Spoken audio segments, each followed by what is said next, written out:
Génération 78, c'est une association qui rassemble tous ceux qui avaient 20 ans en 78. Se souvenir, c'est la meilleure façon de partager et de communiquer. Et comme on a tous autour de nous une personne qui a travaillé au fond de la mine, et pour leur rendre hommage, on a fait appel à un sculpteur forgeron qui nous a créé une statue, le purgeur.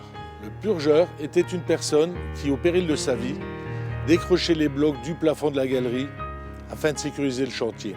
Et tout cela à l'aide d'une baramine.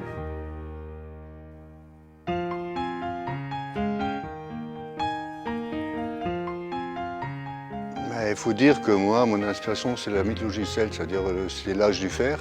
C'est là que nous, on a démarré l'aventure du fer, chez nous en Europe. Et notre civilisation, elle dépend du fer. Sans fer, on n'aurait rien de... Je considère que le fer est un partenaire de l'aventure humaine vers la civilisation. Et moi, c'est la main qui imprime, qui donne l'âme. Il y a des forgerons qui s'entendent après, il faut toucher et on sent s'il y a la bonne énergie ou si le forgeron était mal dans sa tête, mauvaise énergie. On démarre, bon, il y a des doutes, on ne sait pas où on va. Mais une fois que l'esprit il est venu, ça vient tout seul après, c'est le démarrage. Et après, il m'a inspiré, c'est-à-dire après, voilà, c'est l'esprit de la terre avec le mineur qui est en train d'en baver là. Et puis moi après, et le fer, bon, c'est quelque chose qui est très difficile à apprivoiser, de départ jusqu'à la fin de l'objet. C'est un combat et un partenariat. C'est-à-dire, on va jusqu'à la limite de ce que le fer y permet, la limite du physique, parce que le forgeron il arrive, et voilà, c'est un dialogue. Il faut le sentir, il faut voir jusqu'où on peut aller, ce que le fer il permet. Et des fois, bon, comme c'est un dialogue, et ben des fois, c'est le fer il me dit ah non ça je veux pas, c'est pas bien, et puis voilà, et puis il y a des petits, des petits accidents, mais ces accidents que j'incorpore après, qui font après justement que c'est l'âme qui ressort. Et ça, c'est le fer qui me dicte aussi, des fois, c'est lui qui me dit où je dois aller, quoi.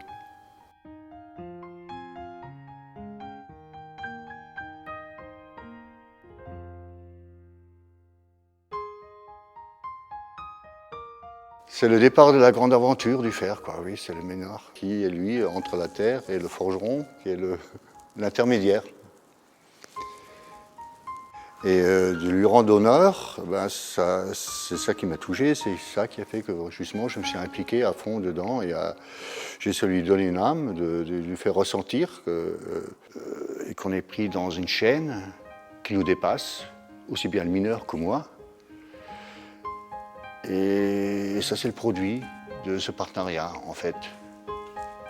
4 mois, 3 mois et demi complets, 8 heures, 10 heures tous les jours de travail physique. Et puis après, les détails, voilà, ça m'a encore pris 15 jours. C'est très physique. Il faut chercher ses limites et essayer de les dépasser. Et là aussi, j'ai dépassé. C'est chaque fois une expérience. Je ne l'ai jamais fait de cette façon-là. Et voilà, c'est une recherche aussi de le travailler, de transformer la matière. Il m'a tenu compagnie quand même, là, tout le temps. Et puis voilà, c'est comme un bébé qui part. Mais comme il a été prévu de partir, il est né pour aller à Fontoy. Et il va aller à Fontoy. Bon, ben, on va trinquer, hein, on va boire un petit peu la santé de femmes.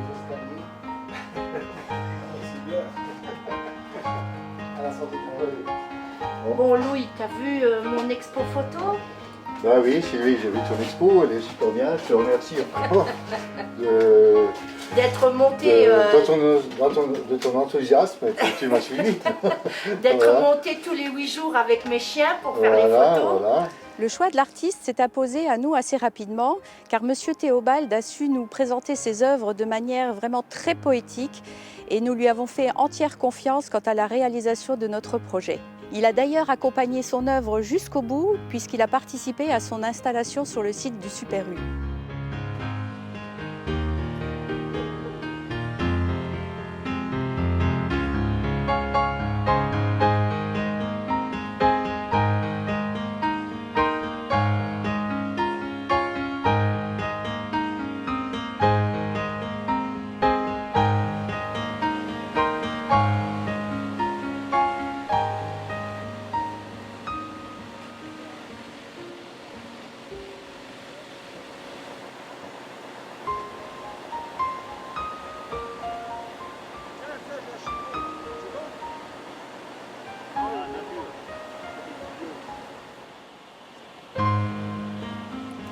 Nous sommes très heureux que ce projet se soit concrétisé grâce à l'investissement de chacun.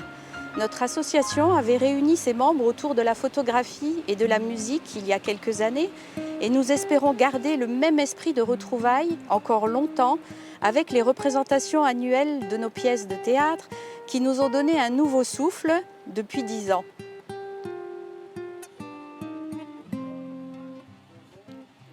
Lorraine, tu ploies sous un ciel tonnant.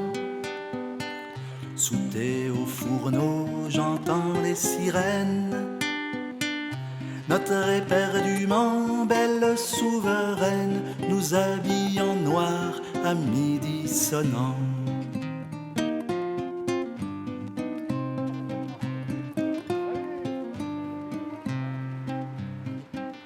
L'âcre fumée jaune envahit nos chambres. La grisaille est gaie, nos mornes saisons. Tous les ouvriers perdent la raison quand se revêt d'or la vie de novembre. Cette statue qui a été inaugurée le 18 juin 2016 nous a permis de nous retrouver à nouveau, entourés d'anciens mineurs et de tous les généreux donateurs que nous remercions chaleureusement. Des lingots brûlants, des coulées de lave, du fer à frapper tout être qui veut remettre à demain cette vie d'esclave, des griffes de givre en ses blancs cheveux.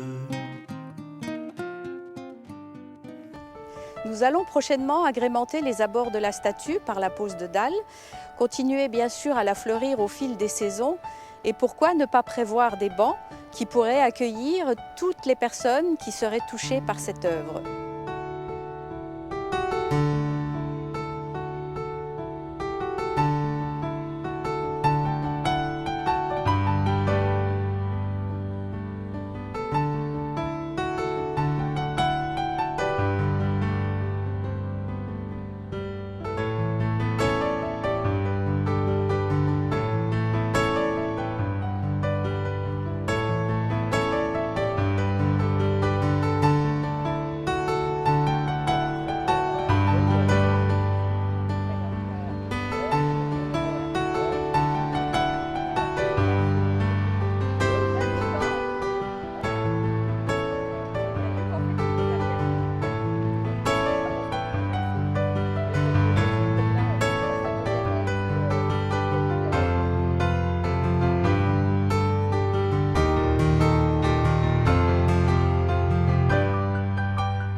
Génération 78 vous invite donc à venir nombreux sur le site du Super U pour admirer la statue du mineur Fontois.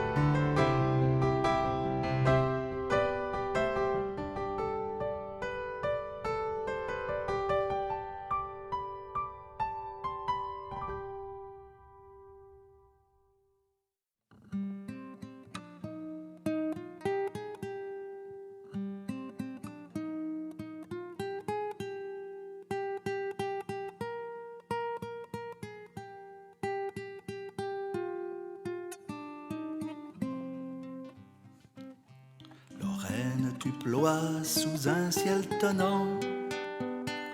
Sous thé au fourneau, j'entends les sirènes. Notre éperdument, belle souveraine, nous habille en noir à midi sonnant.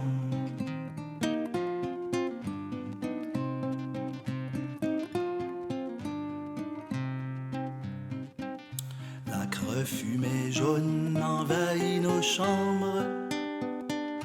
La grisaille est gaie, nos mornes saisons.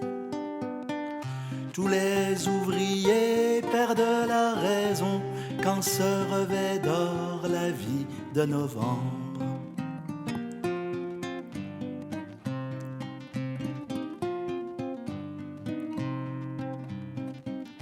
Des lingots brûlants, des coulées de lave, du fer à frapper tout être qui veut remettre à demain cette vie d'esclave, des griffes de givre en ses blancs cheveux.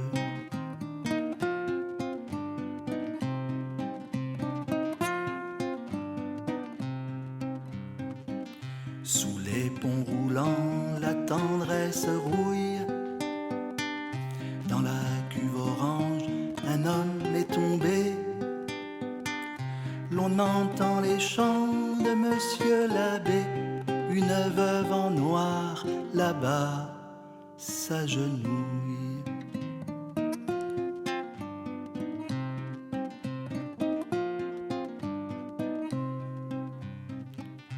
L'usine est vendue, les gens sont allés retrouver le chant de belles sirènes. En d'autres pays, en d'autres Lorraines, s'éteignent les feux dans notre vallée.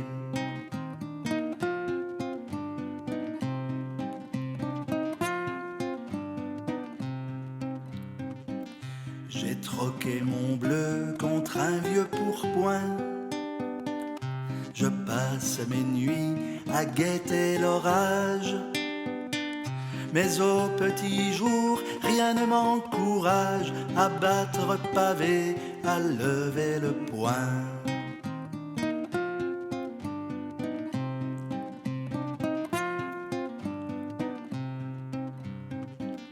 Longtemps le dragon suivit la rivière, comme un long serpent voulant avaler la fumée de fer en notre vallée. Un jour le dragon ferma ses paupières.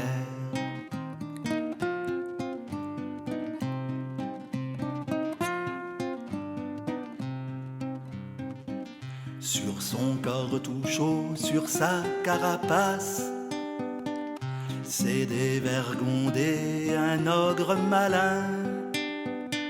La liquette brune, un air patelin, le fiel envoûtant le pauvre qui passe.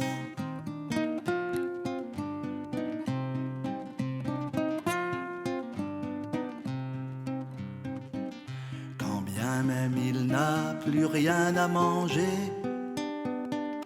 le dragon surveille encore les anges qui ne volent plus au-dessus d'Ayange. Demain partiront tous les étrangers.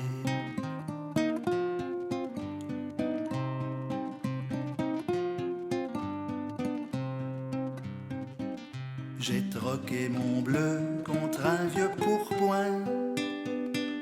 Je passe mes nuits à guetter l'orage. Au petit matin, cela m'encourage. N'oublions jamais, je lève